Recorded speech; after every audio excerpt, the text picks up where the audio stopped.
खूप वर्षापूर्वी शेजारी शेजारी असलेली दोन मोठी राज्ये होती, सुवर्णपूर आणि रत्नपूर. दोन्ही राज्याचे राजे खूप शक्तिशाली आणि अभिमानी होते. एका छोट्याशा जमिनीच्या तुकड्यावरून दोन्ही राजांमध्ये मोठा वाद निर्माण झाला. वाद इतका वाढला की दोन्ही बाजूंनी युद्धाची तयारी सुरू झाली. लाखो सैनिकांचे प्राण धोक्यात आले होते. दोन्ही राज्यातील हुशार आणि वृद्ध मंत्र्यांनी विचार केला की युद्ध झाले तर दोन्ही देशांचे नुकसान होईल. म्हणून त्यांनी दोन्ही राजांना एका तटस्थ ठिकाणी चर्चेसाठी एकत्र आणले. चर्चा सुरू झाली, पण दोघेही राजे आपला अभिमान सोडायला तयार नव्हते. सुवर्णपूरचे राजे संतापाने म्हणाले, आम्ही युद्ध थांबवू, पण एका अटीवर.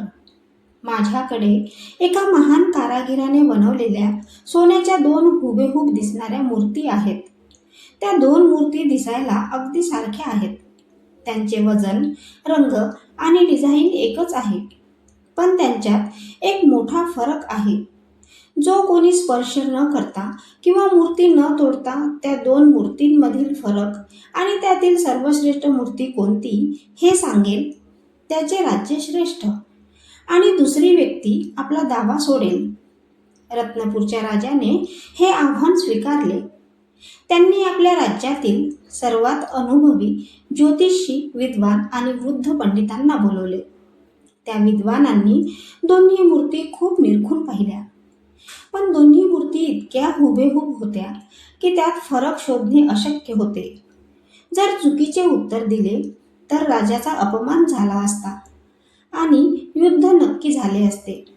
सर्व वृद्ध विद्वानांनी हात जोडले आणि सांगितले, महाराज, यात फरक शोधणे माणसाच्या बुद्धीच्या पलीकडे आहे. तेव्हाच रत्नपूरच्या सैनिकांसोबत आलेला कबीर नावाचा एक तरुण मजूर पुढे आला. तो दरबारात मूर्ती बनवण्याच्या कारखान्यात माती वाहण्याचे काम करायचा. तो गरीब होता, पण माणसांच्या स्वभावाचा आणि कलेचा त्याचा अभ्यास दांडगा होता. कबीर पुढे आला आणि दोन्ही राजांना मुजरा करून म्हणाला, महाराज, जर परवानगी असेल तर मी या दोन्ही मूर्तींमधील फरक आणि यातील खरी श्रेष्ठ मूर्ती कोणती हे सांगू शकतो. मला फक्त एक बारीक सुई द्या.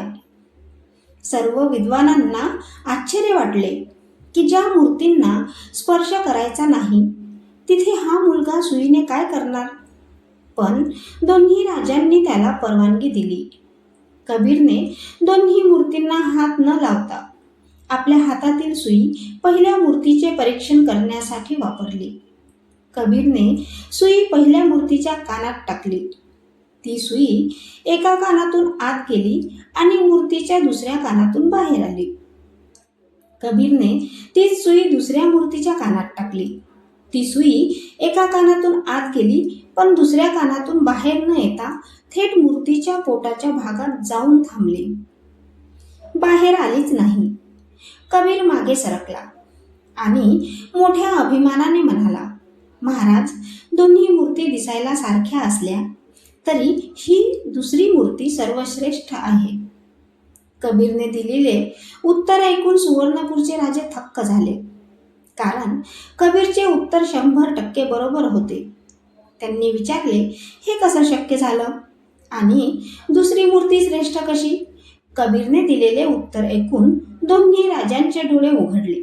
तो म्हणाला, महाराज, ही पहिली मूर्ती त्या लोकांसारखी आहे जे एका कानाने दुसऱ्याचे दुःख किंवा विचार ऐकतात आणि दुसऱ्या कानाने लगेच सोडून देतात. अशा लोकांचा कोणालाच फायदा होत नाही. पण ही दुसरी मूर्ती त्या खऱ्या श्रेष्ठ माणसांसारखी आहे, जे समोरच्यांचे बोलणे किंवा दुःख केवळ ऐकत नाहीत, तर ते आपल्या हृदयात साठवून ठेवतात, समजून घेतात. दुसऱ्याचे ऐकून घेणारे आणि ते हृदयात ठेवून नाती जपणारे लोकच जगात सर्वश्रेष्ठ असतात. कबीर पुढे दोन्ही राजांकडे पाहून म्हणाला, तुम्ही दोघेही एकमेकांचे ऐकत आहात, पण दुसऱ्या कानाने सोडून देत आहात. जर तुम्ही एकमेकांचे विचार मनात घेतले तर युद्धाची गरजच पडणार नाही. कबीरचे हे बोलणे ऐकून दोन्ही राजांचा अहंकार गळून पडला. त्यांनी युद्ध थांबवण्याचा निर्णय घेतला आणि ती जमीन प्रजेच्या कल्याणासाठी वाटून घेतली. दोन्ही राजाने खुश होऊन कबीरला सोन्याच्या मोहरा दिल्या आणि रत्नापूरच्या राजाने त्याला राज्याचा मुख्य सल्लागार बनवले. तात्पर्य असे, संवादामध्ये आणि ऐकून घेण्यामध्ये खूप मोठी ताकद असते. समाजात किंवा नात्यांमध्ये वाद तेव्हाच मिटतात जेव्हा आपण गोष्टी एका कानाने ऐकून दुसऱ्या कानाने सोडून न देता त्यांना समजूतदारपणे हृदयात स्थान देतो. कशी वाटली कथा? आवडल्यास लाईक करा आणि चॅनलला सबस्क्राईब करायला विसरू नका. धन्यवाद.